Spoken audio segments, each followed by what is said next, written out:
Welcome to the Verdin Verdict Sports Show. Got my guy Jacob Hester in the building. You got Jeremiah, Jacob, Triple J's. We sound like a law firm on here.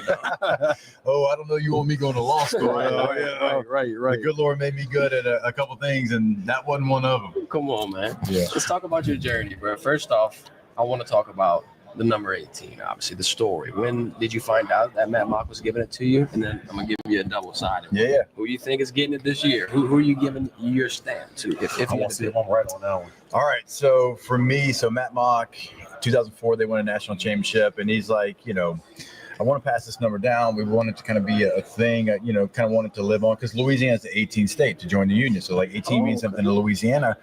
And so Jack Marucci and Michael Bonnet and Greg Stringfellow, they all kind of got together, and they were like, okay, well, oh man, I got to take our We can pause. Can we pause? Yeah, I we'll be am right so back. sorry. I am so We'll be right sorry. back. You're good. So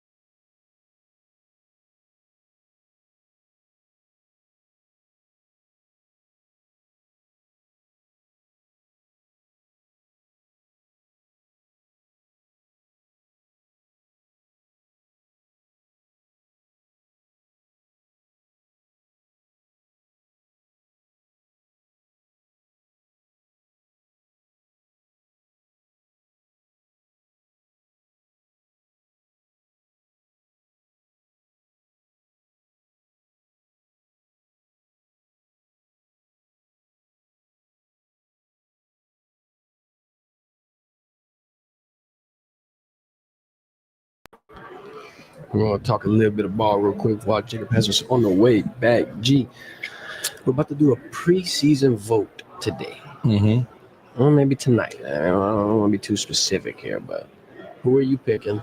Let's say top three. Let's say top three preseason All-Americans too.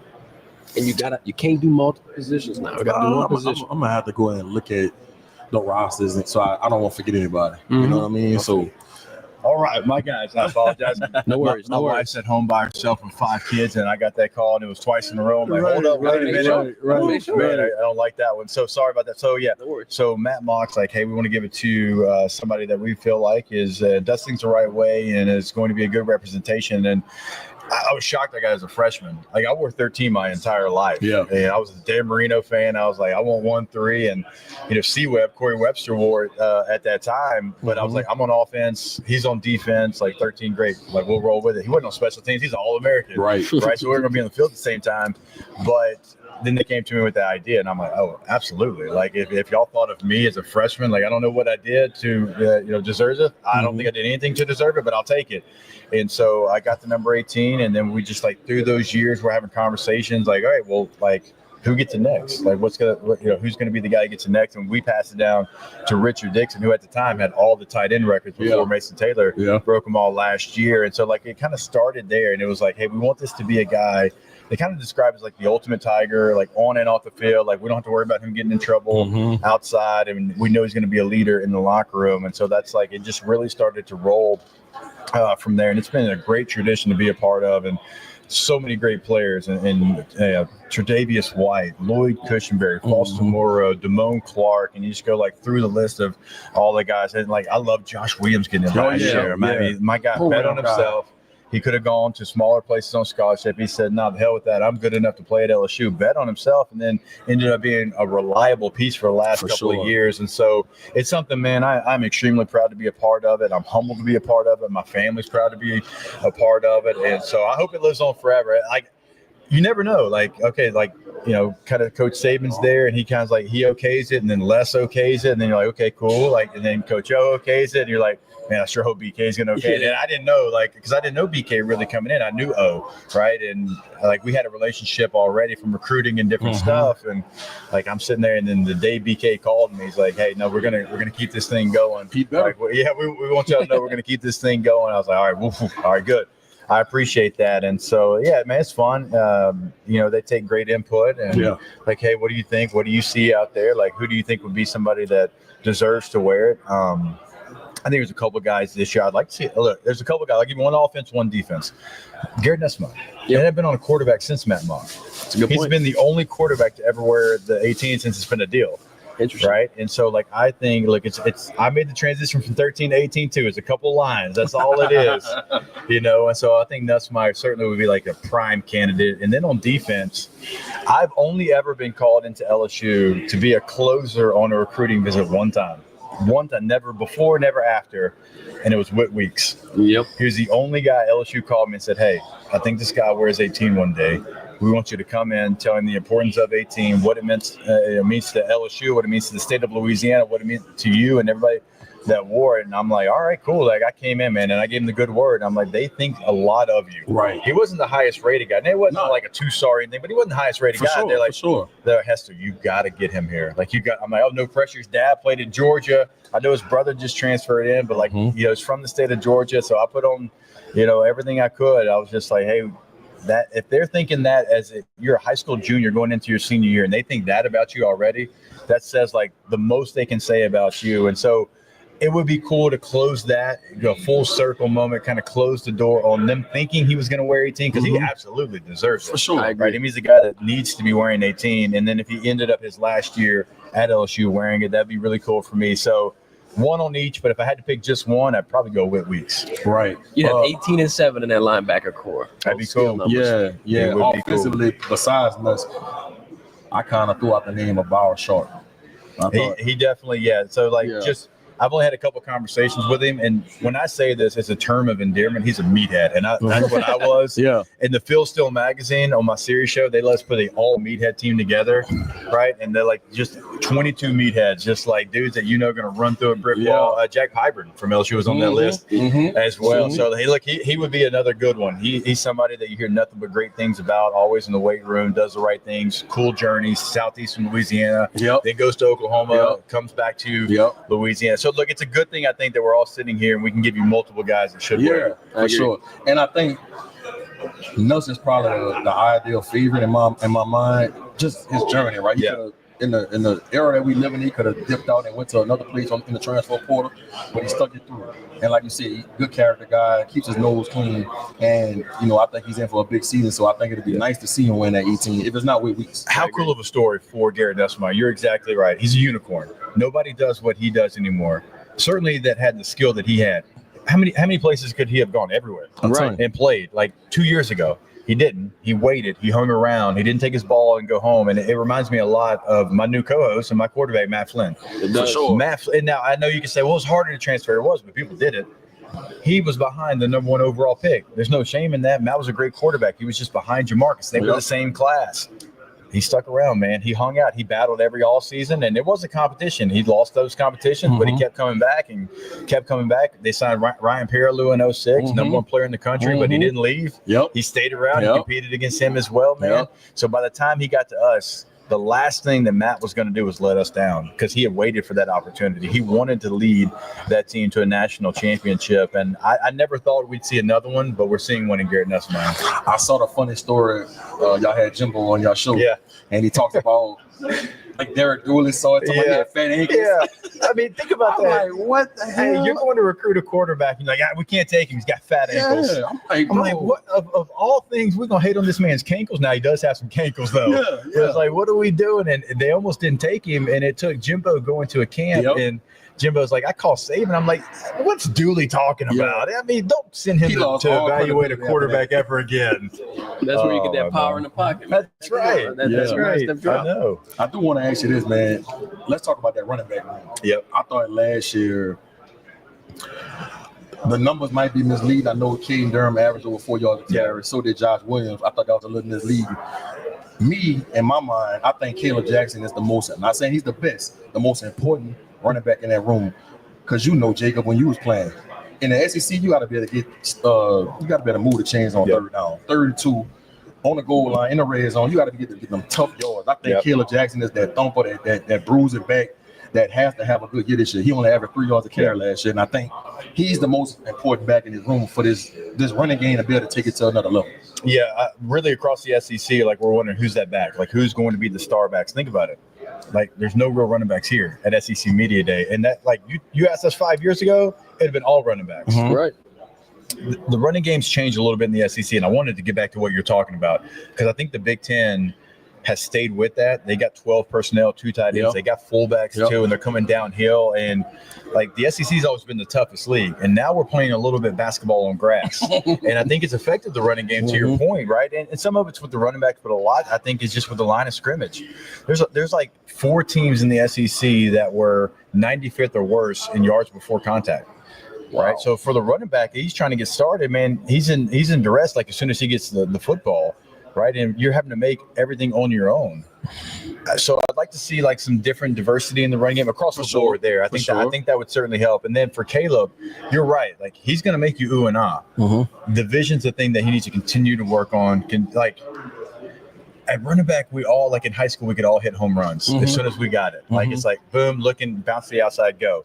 And it's like over time, we learn the vision portion of it. And you're either born with it or you're not to some extent, but you can get better at it. It's like you got to have a feel. You got to know if I'm running inside zone, I can feel that backside cutoff. I don't even have to see it, but I can feel it. I can put my foot in the ground. I can get 7 yards.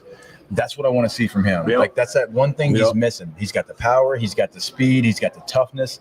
So the small vision parts are what I think we need to see from him, even on 3rd and 2, because that's where the crease is really. You got to search some things out. You got to read it. So he is big. I'm glad you said that because we got talented freshmen running back. I can't ever tell you what I'm going to get from freshmen, even if they're 5-star. I don't know. I need a veteran player to go with Caden Durham, and he's the only one. That's what I'm saying. He's the only option that you have in that role. He has to step up. He will be big for LSU this year, and also throw him a swing pass. Get him in space. Let him go downhill a little bit. Now, don't fall into tendencies. Like make him stand there and pass protect a little bit as well. And he's got to continue to grow there. But that's a guy in space. If he's struggling with vision, how do I help? How do I fix that? I give it to him in space where he's got multiple options to just go and go downhill. I mean, we all saw the video last year in training camp. That was what weeks he put on his back. One of the best linebackers in the country. Sure. He's got that in him. For sure. I'd love to see LSU utilize him in that way. You brought up another point that I was about to make. I think Josh Williams is going to be so unappreciated because of things that you just talked about. Pass protection. The game when the touchdown Nussmeier threw to the Kyron Lacey. His feet. He was the one sliding over in pass protection. Like he did a lot of those things. Will they miss that this year in pass pro? Absolutely. That's a part of the game nobody talks about. I wish I could give you a different answer, but I need to see it. We hope Caden's a freshman. So we hope he grows and develops. Josh was what we call like the fixer. What's the problem? Doesn't matter. Fixer. Swiss Army knife. We got him. Put him in there. He's going pass protection. We got him. 3rd and 1. Hey, we got him. Hell, he'll lead block for you if you need him to. Got him. And nobody, I don't want to say nobody, that's not what it was. A lot didn't respect what he did. And I would get on my radio show and I'd be like, Josh Williams. He's a walk-on. He wasn't rated. I'm like, y'all got to stop stargazing. You just got to turn on the tape. And when you turn on the tape, he fixed problems. Whatever the problem was. I say it's going to be an issue because I don't know who that guy is going to be. I'm not saying there can't be one, but any big 3rd down, who tried it on the field? 18. Any big 3rd down because they knew he was going to get the job done. Even in short yardage, they leaned on Josh. I thought his durability kind of was weighing on him this season, and they couldn't always give him the ball. He was taking some shots. Yeah, bro. You know, so I just wonder, can Caleb fill that void this year? Somebody has to. It's either got to be Caleb or it's got to be Durham. It has to be one of those two. Freshmen can do it. I'm not saying they can't, but when a freshman gets in the game, to ask him to be stout in pass protection is a difficult task. That's something that you grow over time. And you grow over time. And there's things you got to do. Like I got to chip Dylan Stewart, but I can't hit him too hard because I don't want to knock him off. And my tackle's like, wait a minute, you helped me too much, and now he's inside. Like there's little nuances and stuff like that people don't think about. Like when you're helping, you can help, but you got to help it to a certain extent. When you're a freshman, you're just like, I'm going to bat out of hell. I'm going to go try to knock him off his block. It's like, but you just screwed your tackle. So those are little bitty things that as a freshman, I'm raising my hand, I wasn't perfect at by any means. So you're right. And it's a good way to put it. Caleb has to step up to take over some of that Josh Williams, but I don't think it can be one guy. I think it's got to be both those guys. For sure. What goes into preparing to become the fixer, mindset wise, training wise. Yeah. Like I feel like you had a lot of roles as well, halfback, fullback, 38 tackles on special teams. Yeah. Like what how were you able to just turn that on and like, all right, cool, I'll do anything? What is a coach? Man, you got to be the most prepared guy in the room. Any question the coach is about to ask, you're answering before he gets it out of his mouth. But like I know my limitations. I am a 4'5'8" guy every day. It ain't gonna be any better. It ain't gonna be any worse, right? I'm gonna be 5'10". I'm gonna be 225 pounds, and it's gonna be some muscle, not a lot. So I know who I am as a player. I had to play off of those strengths, but my biggest strength was I knew what was coming before you did it. Yeah. In pass protection, so many guys get so worried about being perfect and getting to the spot and using this, that, and the other. Being robotic. Being very robotic. And also, like, they create problems for themselves that aren't really there. They chase ghosts. If I'm on, not to trying to get too technical, all right, so a basic key protection. The offensive line has the 4 down guys and the Mike linebacker. I've got everybody else. I've got safety, nickel, corner, backside, will, safety, corner. I've got all of them, right? And as a freshman, you're searching. You're policing the area. You're like, who's coming? Who's coming? Because you don't know. You're just looking for somebody. Oh, my guy didn't come over here. Let me look over here. Let me go chase over there. You're late getting out. You might knock your tackle off his block. If I'm a veteran player and I study and I know what I'm doing, I know off alignment. Tendencies. This guy can't come. When this guy's cheated over here, that nickel does come. They're not going to bring this nickel and bring this guy. I peek front side, but I immediately go backside. You can tell based off where they're at because there's no way that if this safety's playing over here closer to the middle of the field, this corner over here, he can't come. Right. It's bad defense if he does. Right. And if he does and they trick us, our quarterback's going to see it, throw a dart, it's going to be an 80-yard touchdown. Yeah. So when you're prepared like that, to your question, Josh was that guy. And if I know what you're doing before you do it, my 4.58 goes to a 4.43. The 4.43 goes to a 4.58 because he's not in tune to what's going on, because he doesn't anticipate, because he doesn't know the defense can't do A, B, and C if they're lined up like this. So those are things like I had to do. Not that I was Charlie try hard. Like right. I had to do those things to play NFL level of third down running back, which I was able to do, or play running back in the SEC. Like I'm not, running the football. That's something. Okay, yeah, we can all do that. But it was like, what are the little things? What's the lanyard that I can do to try to separate me and make up for some of the athletic ability that other guys have on me? My next question for you, and it's a big question mark for me. The O-line, bro. I look at the O-line, super talented. You look at Weston Davis, large human. You know you got the ability. Haven't seen him do it. Yeah. Then you got Tyree Adams, who played a lot of guard last year. Didn't play that blind side. That's a tough task for him in his first year. And then you got what they're going to do with DJ Chester. Is he going to stay at center? They're going to move him to guard. Is Braylon Moore going to be the center? Does Josh Thompson move to right guard? Does Mabinga slide? Yeah, where's he fit in? Right, we don't know. So I just think it's a lot of question marks. And then it's having that continuity with the offensive line with so many new pieces, because DJ Chester is the only one that's returning that play last year. Exactly. Significant time. What happens with that O-line woman? Yeah, look, we can't come up here and pump sunshine. It is a question. And you can't have 4 guys drafted into the draft from one group and be like, oh, we'll be good. It'll be fine. You lost the number 4 overall pick at left tackle. You lost. Look, it's Garrett Nussmeier's future brother-in-law. Like he knew he was going to do whatever he had to protect him, right? And so the chemistry part that you're talking about, that is a position group that I do think though benefited from the 15 bowl practices more than anybody. I didn't think about this. Because think about the guys that didn't play in that game.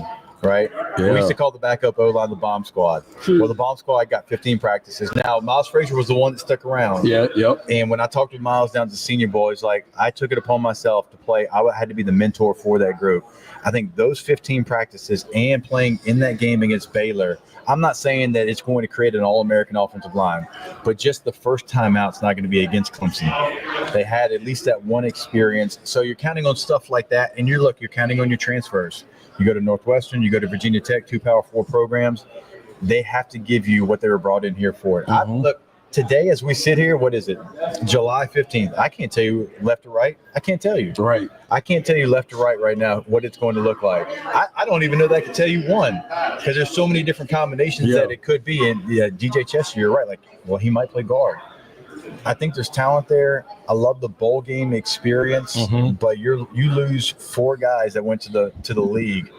That is going to be a position group you have to eye hustle for a long time to see if they gel. And the next thing about it, when you look deep into it, Nuss is not a super mobile quarterback. Right. And if they can't keep him clean, bro, that makes me wonder, can this offense reach its full potential? You need a clean pocket with a pocket passer. That's why it's called, that's why it's called a pocket passer. And I think it's more important for Nuss, for the interior, to be strong than even the tackles. Yeah. Okay, because with the tackles, there's things that the quarterback can dictate. He can dictate the pocket a little bit. He can step up. If you run around the corner, he can step up, step out, find an arm slot. If you got pressure in the middle, there ain't nowhere to go. There's nowhere to step up to. That void is filled. So you got to have a center and two guards, whatever your best three are in that position, whatever it looks like, whoever's at center, whoever's at guard. Because if you give Nussmeier that, he can step. We saw against Florida last year. Yep. I know they lost the game, but think about some of those times he stepped up in the pocket. Ole Miss, we saw it. Mm-hmm. He stepped up into the pocket. I mean, the full 5 yards, deliver a strike down the field. They got to get center and guard figured out before anything else. And the thing I was saying the other day, too, is dial it back to BK's first year, 6 different offensive line combinations through 6 weeks. We might not even see the final product in week 1. It could continue to be piecemeal and whatnot, especially with Brad Davis. I thought he's a mastermind. I'll be able to fix all kind of things. I want to ask you about this. Getting Matt Flynn back in Baton Rouge, what's that like? What's that like working with him, getting the duo back together? How's that been? It's been awesome. Matt's one of my best friends, was in my wedding, the whole deal, right? We're roommates in college. Actually, we're roommates my freshman year, his redshirt freshman year, and Jimbo said we like to have too much fun, and he split us up. But we had fun. Yeah. We had fun the first year. Yeah. Nothing crazy, but we've always been close. And, T-Bob's my boy too, and it hurt to lose T-Bob, but T-Bob's a star. Oh, what? And T-Bob's a Barstool star. That is who he is. That's his personality.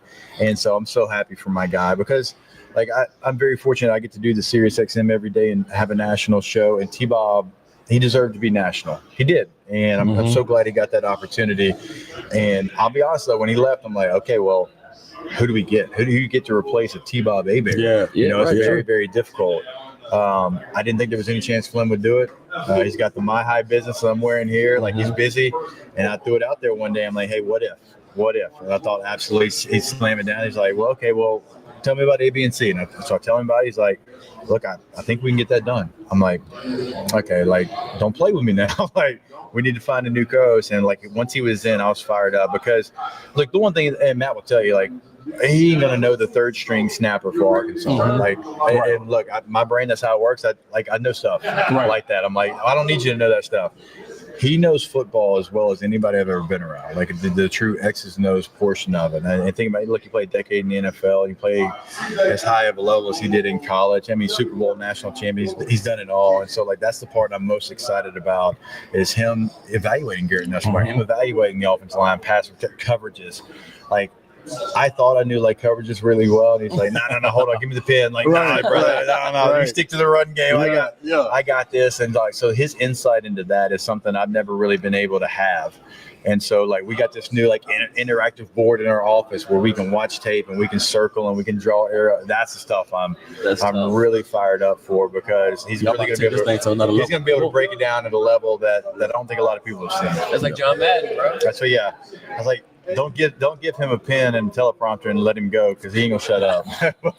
we'll see, man. I'm super excited. I'm glad he joined us. It's funny, he wasn't a baseball guy. He's football, and he joined the show in the middle of the Omaha run. So he got a baseball jersey, got the baseball itch, and he was ready to go. So we got him loving baseball too. I do want to ask you this, man, because it's been a hot topic over the last 24 hours. Greg McElroy said that it's a chance that Saban might come back to coaching. What's your take on that, and do you think that's a real thing? I don't think it is. So I played for Coach Saban when I first got to LSU, recruited by him, love him. He'll reach out to me every now and again, so I truly appreciate that. It's been a long time since I played for him. That's just the kind of guy that he is, and I think he's at peace. Just knowing him like I do, I think he's at peace. I can't imagine, where's he going to go? What's bigger than what he left? Right now, maybe if they clean some things up and they get it to more of the all the extra stuff, the surrounding stuff, where he's like, okay, I can coach ball again. Maybe, but is Alabama going to say, Kalen DeBoer, hey man, thanks, but we got to send you back, man. I don't see that happening. So I know Greg played for him and played quarterback, but I can't imagine that happening. I think he's pretty content where he's at. But look, I also said he wouldn't leave Miami to go to Alabama, and he did. So Stranger things have happened. If he did, I guess my question is, it would have to be a massive, massive, huge job. It'd have to be the blue bloods. It'd have to be the ones And LSU. Ohio State, LSU, Michigan, maybe something like that. I think for him to even like think about it. And like Roman Harper said, Miss Terry had to sign off on it too. Miss Terry is the boss. The boss. No doubt about The boss of the Look, Miss Katie's the boss of my house. I get it, but yeah, if Miss Terry don't want to go somewhere, they ain't going. I want to ask you about that. Now that you brought your wife up, something that you proposed to her at the Arkansas game. I did. I got a question. All right. So, what happened hypothetically if y'all lost that game? You're gonna do it. You're gonna wait. I was gonna wait till the bowl game. Wasn't gonna do it. You can't do it after a loss. No, right. That's what I was Man, saying. old fella that did it for Florida State. They lost to Jacksonville State, and this man proposed. Yeah. I'd have been pissed My about guy, the team. I hope your marriage is going well. Yeah. But as your teammate, I would have been like, "What are you doing? We just lost to Jacksonville State. You out here on one knee, Bro, that'd have been Oh my gosh! Would have had a players' league meeting. Yeah, You know what I'm saying? Yeah, Next so no. Look, I did it where I did it because you're not gonna get 20-something tickets to an LSU game. And her one day was like, I want all my family there. I'm like, all right. So nobody went to the Little Rock game. Like it wasn't an easy drive. So I got everybody's kind of tickets, put them together, and we got all our friends and family there. And so it was a good, like they were top 10. It was a top 10 matchup. Mm-hmm. Like that wouldn't McFadden, huh? That was McFadden, yeah. So we won the game and went to the Sugar Bowl, but they went to the SEC championship game, even though we beat them. Like they were that good that year. So it was like a marquee matchup. I was like, this will be a memory we'll always have. But it was a close game. My dad had the ring in the stands, and my dad's a Marine. He wasn't gonna give me that ring if we lost. So for sure, yeah. So I was like, all right, we win, I'm doing it. We lose, I'm doing the bowl game. And if we lost that, I don't know what I would have done. I hate to bring up the regroup. I hate to bring up this tragic memory, but I gotta ask because I was in the building when this game happened.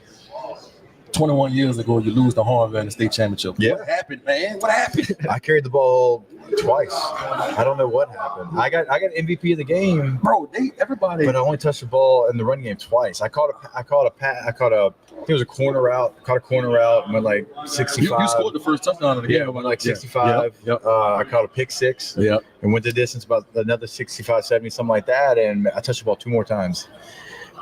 To this day, man, it's one of the things I don't know. I don't know what gave Hornville a chance. No, they were good though. Yeah, it was really good. Darius Renard, like they had a fullback that I think went to Oregon State.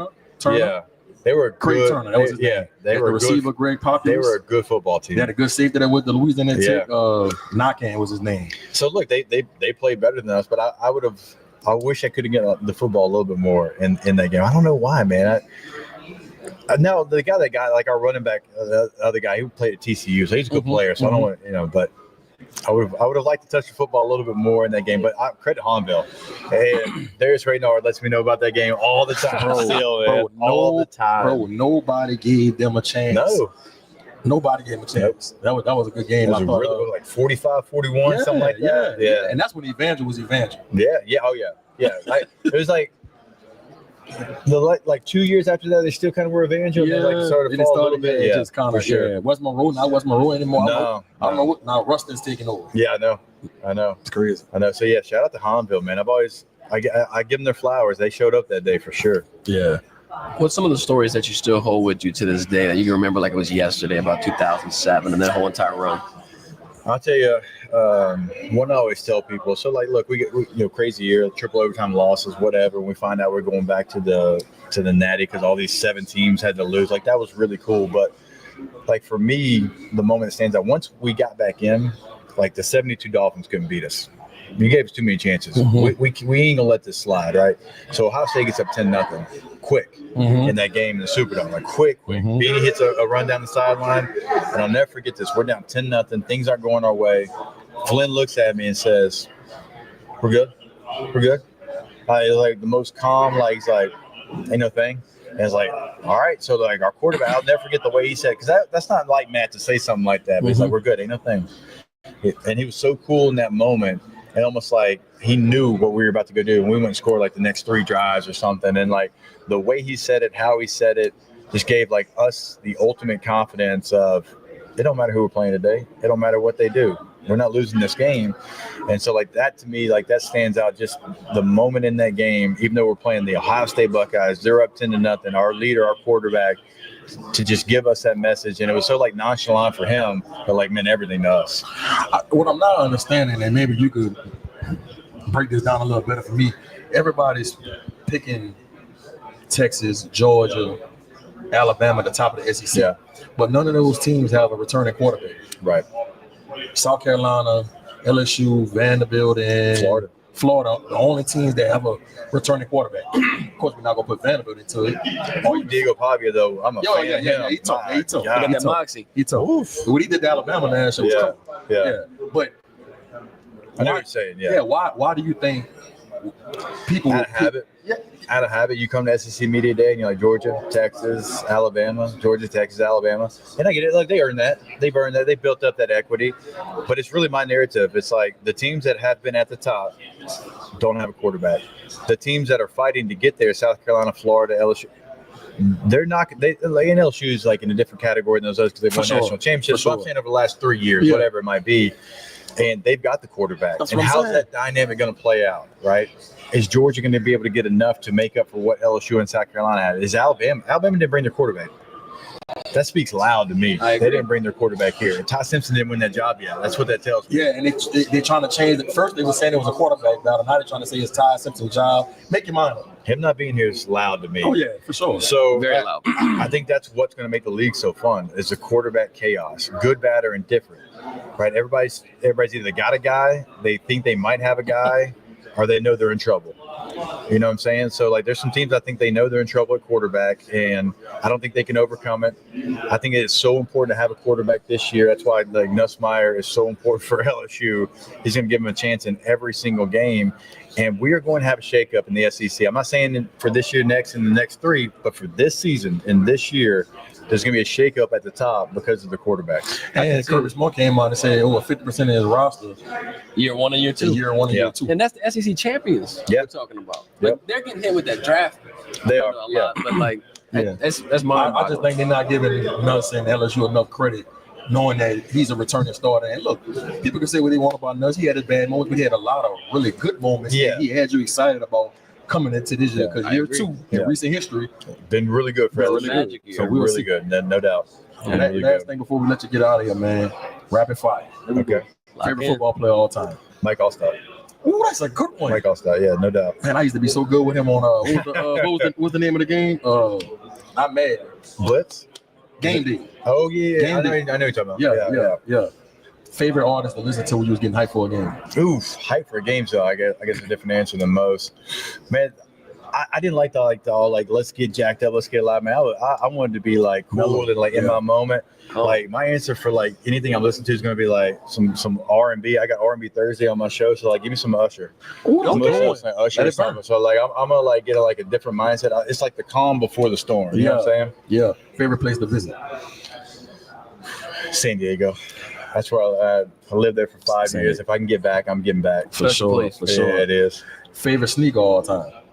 Oh my gosh! All right, so you remember the old Nikes that had the big, and they came back Air in the bubble letters. Air Max? Yeah, I think that's a 96 Air Max. yeah, I think it is 96, 97. I think yeah, you're right. So yeah. I'll tell you a quick story. My favorite shoe, I had it in it like I say every color. We were poor. I had it in 3 colors, right? And I thought, man, it came back.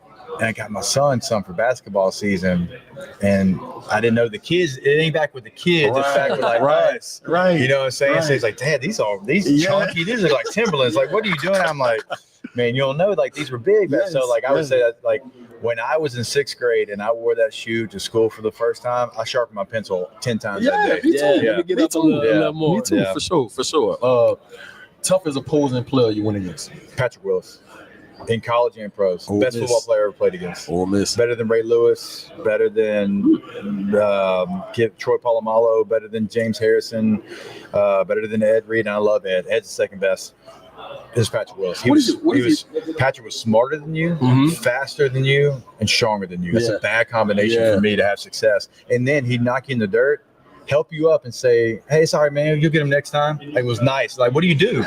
Like, no, I'm supposed to hate you. It's like, I can't hate you. Right. Dude, he only played a short period of time. I know. Because that's just who he was. But you have to know him a little bit. That's who he was. Football wasn't him. Like, he played football. It didn't define him. He was so good, man. It's not close as Patrick Willis. What is he doing now? Coaching? I think he does look like I think he's got some land in Tennessee. He's got a little country boy to him. Okay. Right? So he's got some land. He's got some land in Tennessee. Gotcha. He's doing a little bit here and there, like public speaking, some coaching, helping out some youth, and so great dude, great human being, and just a terror on the football field. Yes, indeed. Favorite movie of all time? Favorite movie of all time. I like Fear and Loathing in Las Vegas. It's a little bit out there, but I love it. I think it's well done. Boondock Saints. Boondock Saints. Good one. I watched that in college, like all the time, all day, every day. A sports movie for me, Cinderella Man. I'll tell you why. As a father, to see him go through the struggles of feeding his family, he had to go find a way to get a loaf of bread for his family. For sure. When I saw it for the first time, I didn't appreciate it. When I saw it as I'm 5 children deep, he matured. I'm like, man, because it's a real story. Right? So I'm like, this man had to do whatever he could for a loaf of bread and had to ration it out to his family. So the story more than the actual movie, but just the story of that man, it changed once I got older. So when I'm trying to quote a movie, throw Major League up there or something, you know? Yeah. I don't know why I thought you was about to say Sandlot. Benny the Jet Rodriguez. Maybe because I couldn't catch Benny. No, man, we appreciate you coming on, bro. Big fan of the show. Y'all and Matt gonna do big things. Appreciate that. Yeah, like I told y'all, man, I'm a fan of y'all. I've seen y'all from afar. Y'all doing a great job. Keep grinding. Keep doing your thing, because y'all starting to start something pretty special, man. Appreciate it, bro. Yeah, appreciate it. We have to do this again. Absolutely. Let me know. Definitely. Appreciate y'all. Nice to meet you, man. Yeah, y'all as well, man. Appreciate y'all. Yes, sir. Yes, sir. Sorry about that start, man.